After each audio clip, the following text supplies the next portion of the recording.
what's up, y'all? Welcome to another episode of Time Out with Coach Cam. I'm your host, Cam Chancellor, and I am excited. We have a new team member, Tori Willis. How you doing? I'm good, Cam. Glad to be here. Glad to be a part of it all. Good. And you know what? We have an exciting show coming up ahead. First, we want to, before we get started with the show, we want to send, prayers and condolences to Chris Oates, who had a, serious medical issue, who went woods. And we want to, give, the family and Chris Oates our thoughts and prayers from Time Out with Coach Cam family.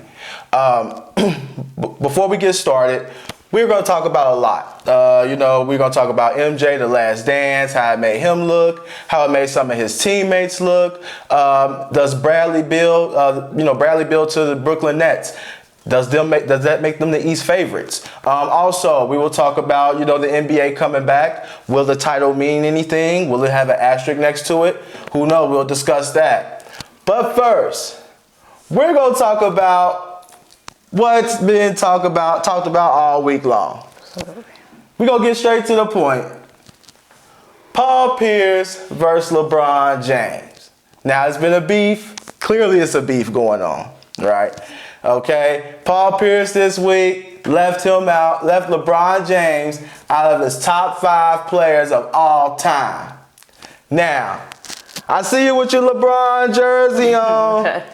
You got your NBA championship Cleveland Cavalier hat on. I know where this is going. Now, is Paul Pierce a hater, or is it a legit argument?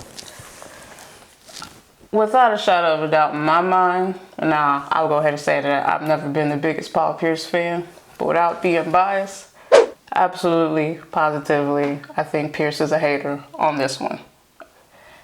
And it's just, I don't see how you leave LeBron out of your top 5. I don't see how you leave LeBron James out of that. I don't. I mean, it's hard to say. It's hard to say that he's a hater, though. I mean, you have to look at the point where, like, when they first came into the league, and LeBron came in as, King James. He had all this hype surrounding him. So players going, what's the hype about? I'm going to come right at it.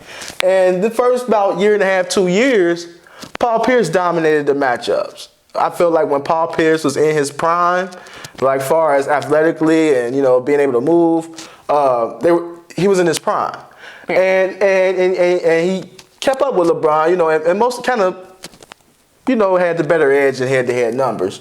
I think it's more of, I don't want to call him a hater. I just think he wishes deep down in his mind that, hey, if I was your age, I would be able to keep up, and I would be able to. And it's hard to see a person as your top 5 when you feel like deep down in your heart you can bust them.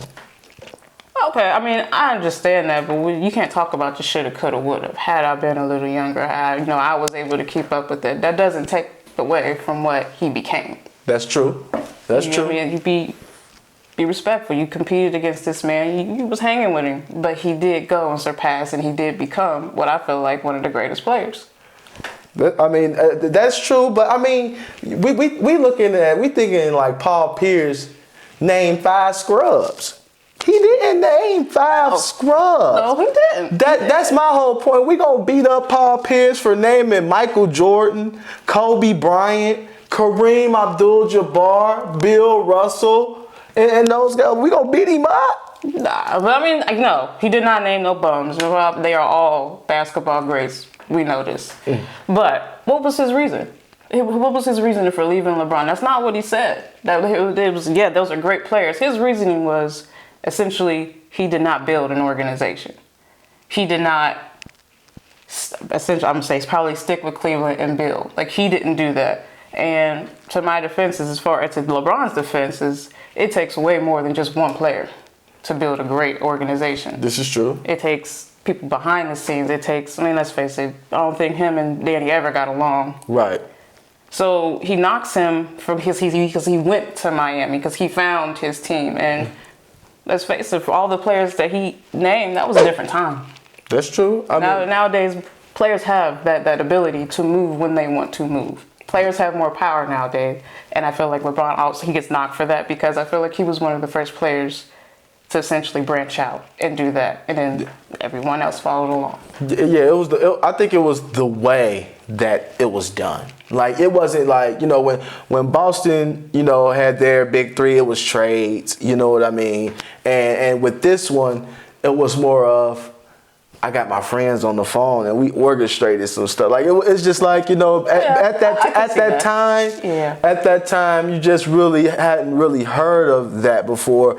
But like I said, I think that move created the Kevin Durant move, which created now you have a lot of, I ain't gonna say super teams per se, but you have quite a bit of duos. You have the Paul George and Kawhi. You have the LeBron and AD. You have the KD and Kyrie. You have those 1-2 punches or teams that have some substance in the teams. This year was probably one of the first years where we actually didn't know.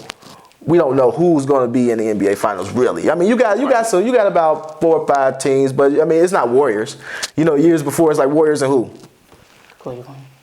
Cleveland before, right? But before LeBron, right? So I mean, before LeBron left. So I mean, for as far as me, I don't see Paul Pierce as being a hater in this debate at all. I just see him as someone that feels like I said, it can't be you right on the if. No ifs, no ifs. I got that saying. If was a fifth, we all be drunk. I get that. I understand that. But I'm just saying that that's what he's thinking in his mind. But to be fair, LeBron later in his years was pretty dominant. It was, and it's just the reasoning behind it was when he brought it up, and he brought up basketball legends. Of course, we're not going to knock him for picking those people, right. But it was the reason. It was I would have flat out felt better if he just said, "I don't like him. He's not in my top 5 because I don't like him." Right. I would have just felt better if that's what he said. There was a reason behind, he did this and it's that, and let's not knock it. I'm pretty sure LeBron going to Miami wasn't a response of Boston's big three. Come on now, dog. Come on, man. I mean, at this point, you get mad because he's responding to y'all? So because he did it on the phone with his friends instead of trades and all this, because he just like, you know what? We're going to figure out a way to beat y'all. Right. So I'm going to call you up behind the scenes. Is that really something to be knocked for? I mean, no, it's not nothing to be knocked for, obviously, because like I said, the Kevin Durant move just one-upped everything and everybody at the time. So, I mean, looking back at it, it's like, okay, LeBron actually don't look that bad in the sense of the move. But what I don't like about the move at the time was people say that he went to a 50 or a 45 win Miami Heat team. I'm saying, no, I disagree with that notion. He didn't go to that team with Michael Beasley on it. He ain't go to that team with them scrubs that was on there before with 1-year deals. He ain't go there for that. He went there because Wade and Bosh signed first, knowing that if I add myself to this puzzle, we easily a 60-win team. So when people out there say, "Oh, he went to a 45-win Miami Heat," no, he didn't. He ain't go there for that. He didn't go there for that. He ain't go there to sign up to say, "Ooh, I'm going to play with Joel Anthony and Udonis Haslem." No, he didn't. Nah, he looked at it and said, "Oh, okay, D Wade signed. Okay, they really don't have nobody on their roster. They got roster flexibility. We could go out and sign another shooter, which they end up signing Mike Miller." So that's where I think once again, it kind of upsets some of your old veterans. It's like, come on, man. What's up with that? It's a game changer. I mean, at that point, to get presented that opportunity, am I going to stay in Cleveland when they ain't giving me anything? Yeah. You're a competitor at that point. You want to win, and you do what you have to do to win. Yeah. And in my opinion, that move to Miami, it was the first time seeing something like that.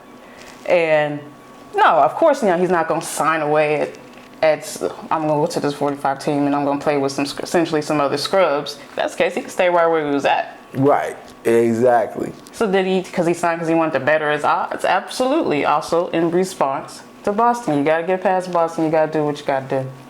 Yeah, I mean, Boston was the top dogs at the time. They had a formidable 3, and then everybody talk about the 3, but Rondo was growing as a player as well. Exactly. That was the thing that was always kind of the the X factor with them, even as they was getting older. Because even with LeBron James in Cleveland, he was pushing them to the brink. But it was like they had that extra, you know what I mean? Even though they had the kind of the older big 3, Rondo was excelling as a player. And, I'm not mad at him for upping his odds. It was just at the time. At the time. At the time, it was unheard of to team up with 2 of the top 5 players in your draft class. It was unheard of. We've never seen anything like that. And and the way he did it too, he broke Cleveland fans' hearts, man, on national TV. Right, exactly. On national TV, the Boys and Girls Club, and sat there and said, "I'm taking my talents to South Beach." I was in awe at the time, because I'm thinking, this is unstoppable. It really supposed to have been unstoppable. It was supposed to have been unstoppable, absolutely. But taking it all back, that move, does that now mean that he wasn't or is not one of the best players we have seen to the game? No, he's one of the best players to play this game. But you can make an easy argument that he's not top 5. I think you can make that argument. Like, now, if you go in the top 10, you like, oh, nah, it's ridiculous. But top 5, you can make an argument depending on preference of exactly leaving him out, potentially. Now, I'm not saying he'd be like 8 or 9. I'm just saying, like, it's more preference for me, because if you don't want to say, if you want to go based on skill and you don't want to count rings, let's throw rings out of the equation. We talking skill, whatever, stats, all combined. Yeah. All combined. A lot of people that don't get a top 5 consideration, that'll be in my top 5 is personal preference. Hakeem Olajuwon, skill for skill. Like, because for me, there's no more skilled big man than Hakeem. He was the best defensive center of all time. Like, Kareem is up there, obviously. Like, so I don't refute Kareem as the best center. But Hakeem, far as skill for skill, post play, and all that, you put him in the top. I can easily make him a top 5 player. Like, that don't get a lot of consideration. Yeah, and people just knock Larry Bird just out. I don't know why. What was that you said? Larry Bird, they just knock him out. They just they don't consider him at all. Larry Bird is Larry Bird. Like, I think what I'd replace, because what was his list? His list was Michael Jordan, Kobe Bryant, Kareem Abdul-Jabbar, Bill Russell, Magic Johnson. And Magic Johnson. So of those top 5 players, you don't see LeBron replacing one of those slots. Yeah, I do. I wouldn't put Russell in there. I know he got the 11 rings, but I wouldn't put Russell in there. And I think that's the reason why he's in there, because of rings. Yeah. 11 rings. I mean, impressive. You can't say it. It's impressive. Yeah, it's impressive, yeah. But he's up there, I think, for rings. Is he necessarily up there for skill set? Is he up there for what he was for the NBA? It's rings, in my opinion. So easily, I feel like he could be replaced with LeBron. Okay, I feel you. I feel you on that. And like I said, I can see how. Like, cause I looked up. Because when those stats, as they got older, it did get ugly. So I can see how when people say Pierce is a hater, I can see how. I just feel like from a player and competitive standpoint, I'm just coming from how he's thinking. And he's just thinking like, hey, in my prime versus, when you came into the league, I was doing my thing and I just got a little old. Knees started to ache a little bit. But exactly. Which, it could be a little hard as being a competitor, but Don't knock somebody for what they are. Right. It's really for that. Right. I feel you. And he never has anything nice to say about him, even till to this day. LeBron could have the best game. And then Pierce was commenting. Yeah, it was all right. It's all right. No, but I wasn't impressed. He could drop 60 points. I wasn't impressed. no. But you know, they said it was a story. It was a beef. And I know we got to move on. We got to move on from this topic. But it was the beef started in the early days, and Paul Pierce supposedly spit at LeBron James' bench. Supposed to be spit at the Cleveland bench, and they was supposed to come to blows. This is what Kendrick Perkins said. Okay. Which, by the way, before we end this segment, let me talk about Kendrick Perkins. He done got all of a sudden media and he just chatty patty now. Who tells inside locker room information, man? You don't do that. You don't do that. I mean, it's Kendrick Perkins for crying out loud. And you know, he be on Twitter and everything. He be talking like he was the man. Like, bruh, you was 4 rebound shawty. Like, come on, man. Like, you know, Kendrick disappointed me talking about some, bro, you don't understand. We was game planning hours for LeBron in the locker room. You know, we spent longer time game planning for LeBron than we did Kobe. And all this kind of like, who does that though? Who does that? Kendrick Perkins, you know, he got beside himself with this media stuff, and he just. I can't really take that for Kendrick Perkins because I mean he could be biased in it all, considering that at one point I do believe LeBron, he was real good friends with LeBron. Yeah, he real cool with LeBron. And LeBron pulled him in. Well, what year was that? Yeah, when he was down and out. Yeah, he pulled him in. So when he wasn't supposed to be on the roster. Exactly. Yeah, so exactly. It shouldn't have been there. You know? Shouldn't have been there. Period. So Perkins should have just.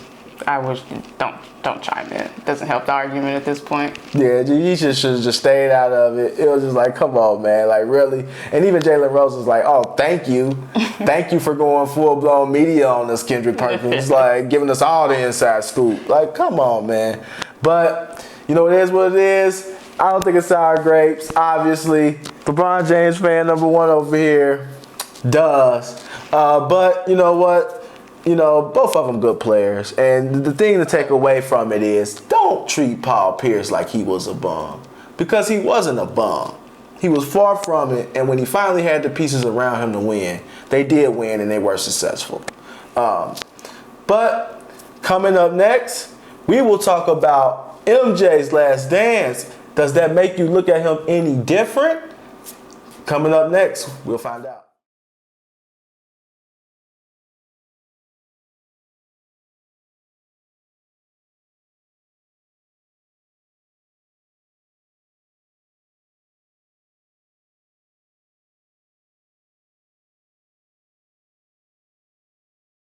Hey, what's up, y'all? Welcome back from the timeout. And we are going to discuss MJ, The Last Dance, the documentary of the Chicago Bulls, man, Michael Jordan. You know, and it really was, you know, kind of let you inside of, you know, those championship years. It really kind of let you know things that you didn't know, and it kind of helped you, you know, jog your memory of some things you already knew. Now, it kind of showed his leadership, which some consider harsh, some maybe consider it bullying today's age. After watching the documentary, what do you think of Michael Jordan? Does it make you think any different of him, or in a negative way, or does it kind of confirm, you know, everything that you knew, or you knew about Michael Jordan? For me, I could definitely say it opened up a broader perspective to Mike. You know, you hear Michael Jordan. You always know that he's a great player. Right. But this documentary really lets you know how great of a competitor he was. How that drive. Mm-hmm. That how many times did somebody say something to Mike, and boom, the next game, he made them pay. Like it just brings you to a different perspective from Mike. And from what people say in today's society, I think we might be a little soft sometimes of what some people would consider him being bullying. Right. But I felt like it was, to me, in my eyes, it was him trying to bring out the best in the people around you. If you're going to compete with me, you got to be about it. And I don't see nothing wrong with that. No, I don't either. I don't see anything wrong with that. And the person that probably supposedly got bullied the most, Scott Burrell, came out and said he didn't feel bullied. At all. Said he said MJ seen something in me that I didn't see in myself, and he wanted to get it out of me and make sure that we was ready to be able to go to war with him. And he did that. You know what I mean? And it solidified his greatness for me. The documentary did. Like I said, you probably won't be able to get away with that today. What he did as far as motivating teammates. Just because. It's like I said, we're a softer era, thin skin, but I will say this about The Last Dance. The Bulls wouldn't be able to survive social media era. No, absolutely. That team, especially from 96 to 98, was a mess. I mean, if you think about it. No, it was a lot of the behind the scenes drama. Yeah. Behind that, and no, today in today's society, they would not be able to survive with social media as it is today. Yeah. I mean, because these were just think about they had drama when it was just newspapers and news. Yeah. Think about tweeting pictures and Facebook and all live videos and etc. No, that team would have dismembered long before '98. I mean, the social media would have ate them alive. You thinking? Okay, Dennis Rodman taking 48 hours to go to Vegas. And you think ain't nobody gonna take a picture of him and post it? Like, man, Dennis Rodman, he's supposed to be at the game. He in Vegas. Absolutely. Like, you know what I mean? So it's like they couldn't survive social media. They couldn't survive today's age. But because outside of MJ, you got to look at some, you got the spotlight to look at some players that was kind of, like the Horace Grants, the Scottie Pippens, and Scottie Pippen. Let's touch on Scottie Pippen. The documentary actually made me a little disappointed in Scottie Pippen. Yeah, me too. When you got to see him in the documentary, he seemed a little bit of I don't want to say a crybaby, but he was a crybaby. He was definitely a little soft. He was a crybaby. And it kind of ruined my perspective and my view of Scottie at that point. It's just that he threw fits and then over essentially nothing. Like I understood where the root of this problem came from later, but it's like, bro, they took advantage of an old country boy. They said, look, we're going to give you these 7 years, $18 million. And at the time, it looked beautiful. It looked great. But what you failed to realize was Michael Jordan moved the game so far forward, brought so much money that the pot swole up. And you were stuck with that deal. And Jerry Reinsdorf said, don't come back to me and renegotiate this deal. We tried to tell you, don't sign this deal, but you still want to sign it. And I can see what Scottie is. I mean, definitely was worth way more money than he got. Yeah. With no without a doubt, he was worth way more money.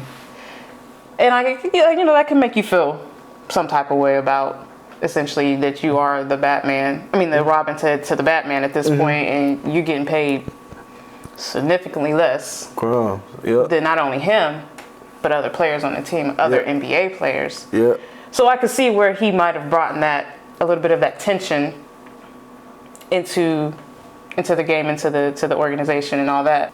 But it's still, he was making game time decisions to, I don't like what you did here, so I'm not going in. What game was that? So it was the Eastern Conference semifinals. It was game 3.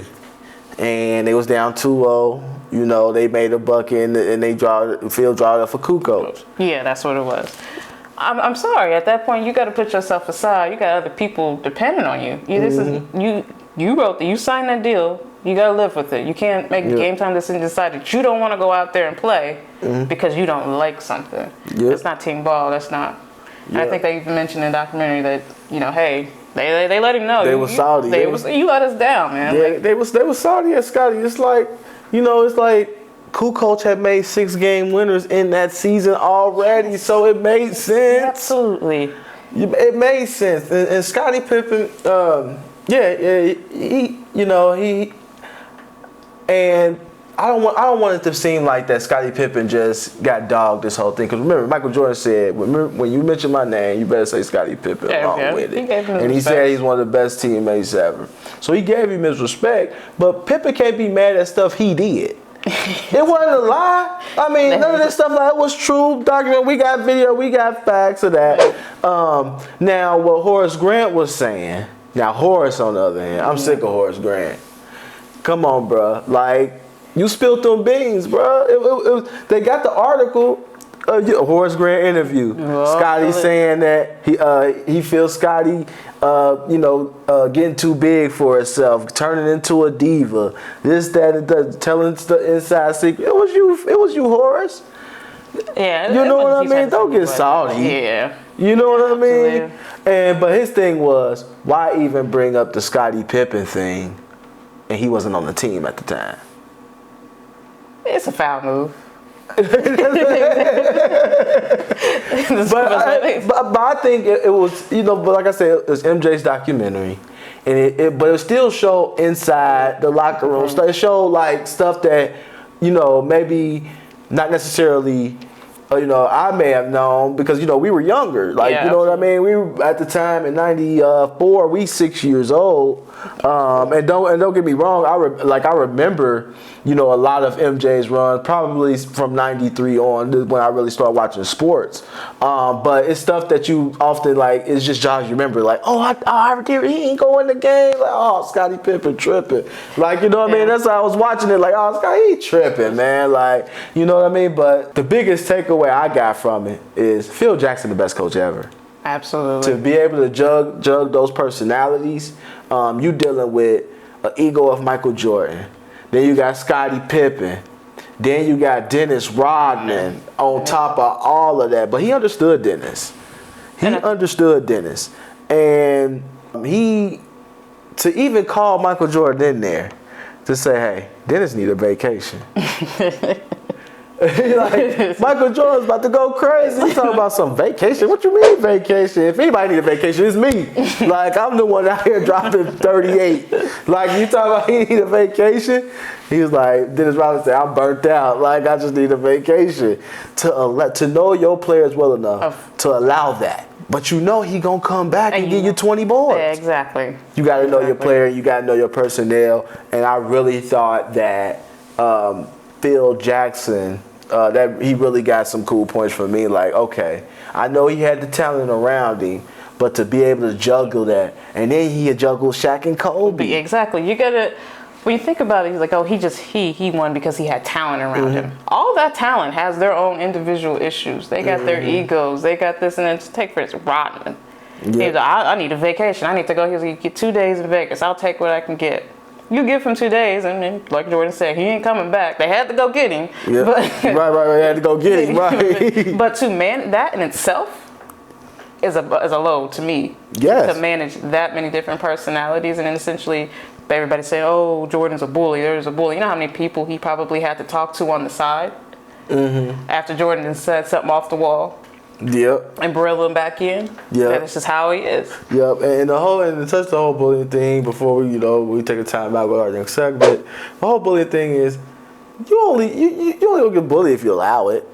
Like certain people on that team did not allow to get bullied, and it's like, okay, cool. Like even Steve Kerr got punched in the eye, but cool. He went out fighting, and what? Michael Jordan ain't mess with him no more. No. And he know he could go to war with him. He knew he could trust him, and he said it was probably one of the best things that ever happened because we was cool from then on.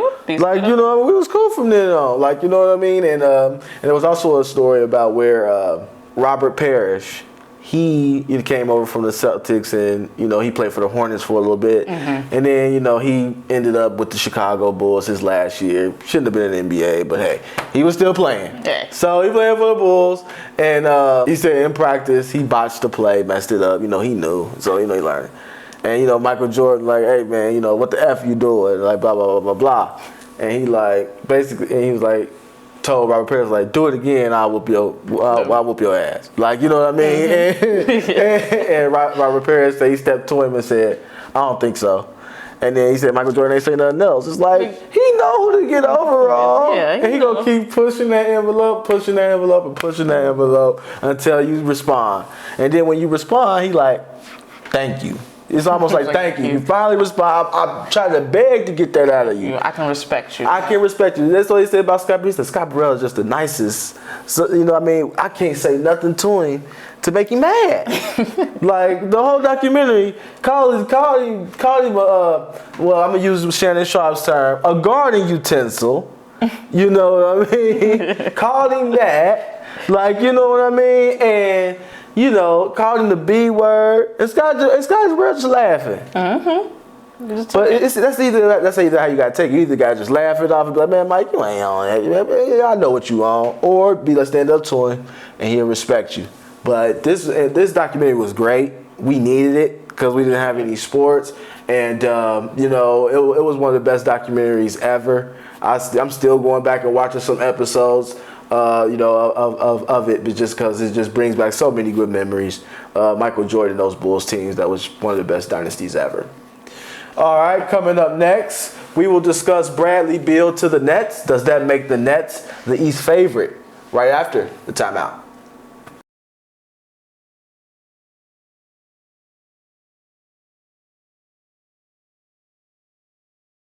Hey, we are back from the timeout, and we're going to discuss some news that popped up. Rumorville has it that Bradley Beal, the Nets are interested in Bradley Beal and acquiring him to pair along with Kyrie Irving and Kevin Durant for next year. Would that move make them the Eastern Conference favorites for you? In my opinion, no. Okay. I think they'll make it a tough road to get there. But as far as, you gotta think here, as far as you're talking about Kevin Durant and Kyrie Irving, and you're bringing in a third superstar. Chemistry ain't as easy as you. It's not just putting some pieces together and say, hey, this should work. Who's taking that step back at that point? Because somebody has to. And we know it ain't Kyrie. Kyrie ain't taking that step back. And obviously, Kevin Durant don't need to take a step back. You're putting three ball-dominant people on the court together. Yes. And they all like to shoot. That could either work or that can end terribly. Yep. And I'm not saying it's going to end terribly. They will be a tough out. They will remind me of, how can I say it? They will remind me of maybe those young Thunder teams with Harden, Durant, and Westbrook. Just kind of a little bit of an older version of that. They could possibly do some things. They can. They have the talent to do so. I just want to know, like you said, who's going to take the step back? And naturally, you will want it to be your point guard. However, that's not how Kyrie operates, and we know this. And you know, and he looked to leave a situation similar to this to have more of his own. And maybe Kyrie has to realize, like, hey, this own my own stuff ain't what it's cracked up to be. You need some help. It's the reason one why he apologized to LeBron James. But that's because I apologize to him. Ain't had nothing. Them young cats with the Boston Celtics was pretty much like, hey, we won without you. Now you coming back and you disrupting the flow. And we worse with you. Why would we listen to you for? What direction are you leading us? And I think with Kyrie here, I hope he's learned from his previous stops, you know, and makes this work. It can work. He's the odd piece of the puzzle that I'm worried about fitting. And I have to agree with you on that. As much as I personally love Kyrie Irving, as much as I love Kyrie Irving, I will say that if this team does not work out I think it will solely be banked on Kyrie Irving. Yep.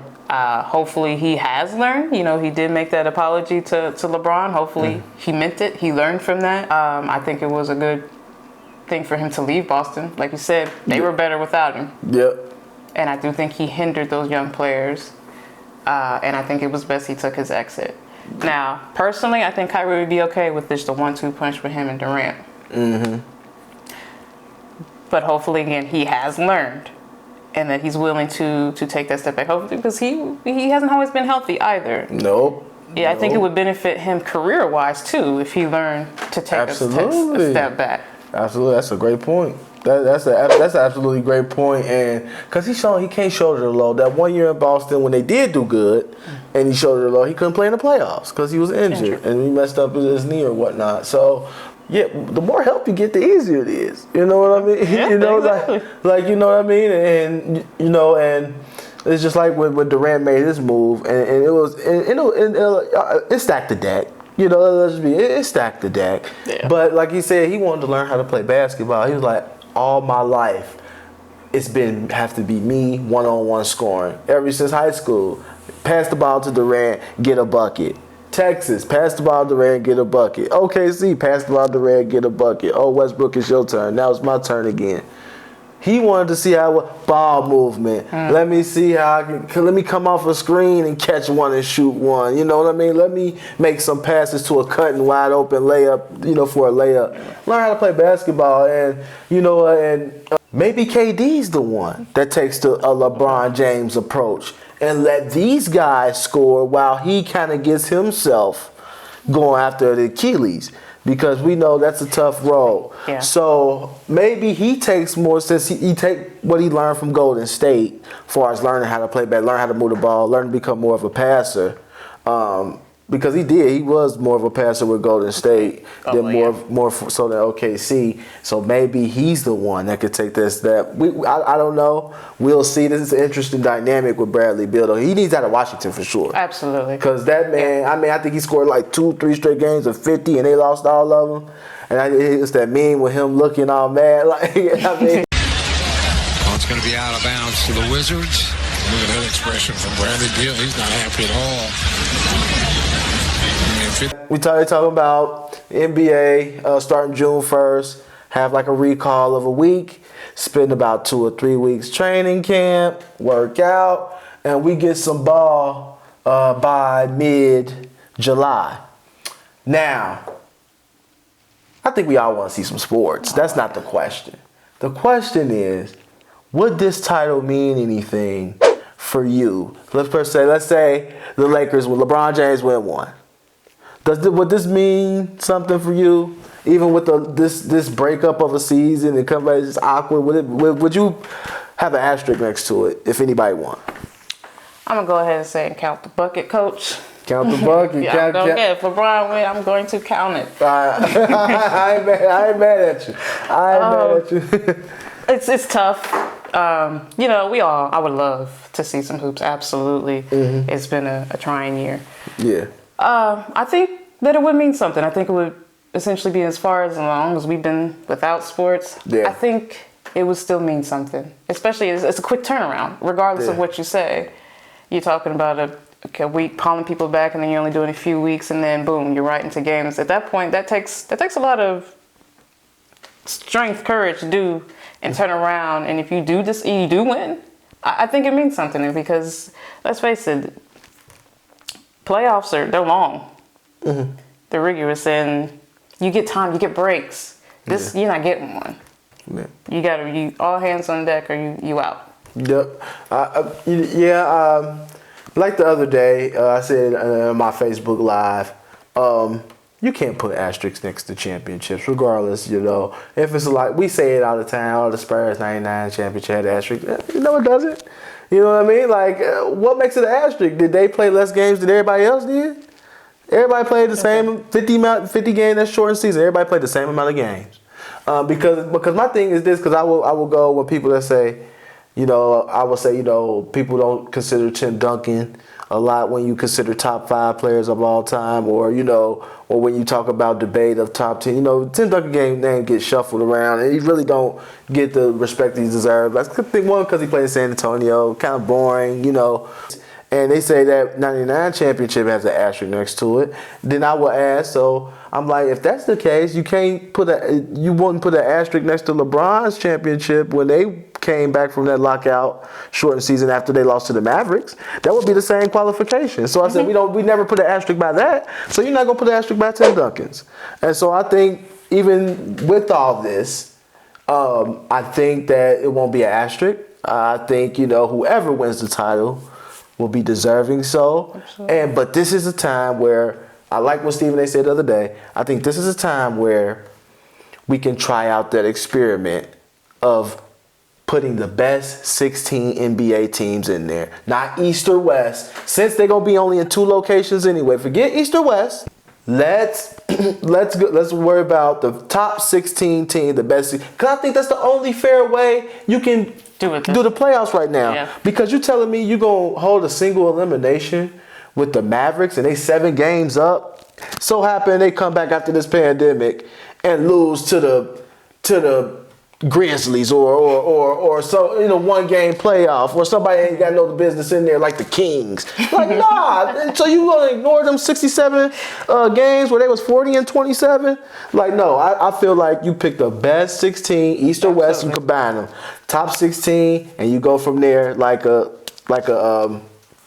NBA, like a March Madness, 1 and 16, all the way down. You can play your series still have your series. But I don't think it'll be an asterisk at all, and we need sports back desperately. Yes. So I hope it all goes well. I hope everyone stays safe. Obviously, because the trick is if one person gets the coronavirus or one player, they out 2 weeks. Automatically, you 14-day quarantine. Yeah. That's huge. Imagine a star get corona. They out for the playoffs pretty well. Like, you know what I mean? That's the series. So this is going to be interesting moving forward. But I think they can make this bubble work since, they have the, proper testing means to do so, to test these players often to keep them safe. Yeah. But that is going to be the main part, the safety, because Joe Ingles came out from the Utah Jazz and said, hey, if it ain't safe, I'll move to Australia and never play another minute of basketball, to protect my family. So, it's going to be interesting to see how many more players come out to be like, hey, hold on, is this safe? I don't even necessarily want to play. Like, so this is going to be interesting. It's going to be interesting, but we would love to have it back. So hopefully in mid-July, we can get some basketball back. I don't care if there's nobody in the stands. I'll watch it. And it'll be interesting. The best team will win. It ain't about no home court advantage. Ain't none of that. You know what I mean? It's going to be the best 5-on-5, best players. They going to win. And I think that'll be some good, decent entertainment. Absolutely. Yep. I agree. All right, that's it. Another show of Time Out with Coach Cam. I'm excited to have my new partner in crime with me, Tori Willis. We was here. We had an exciting show. We'll be back next week. We out.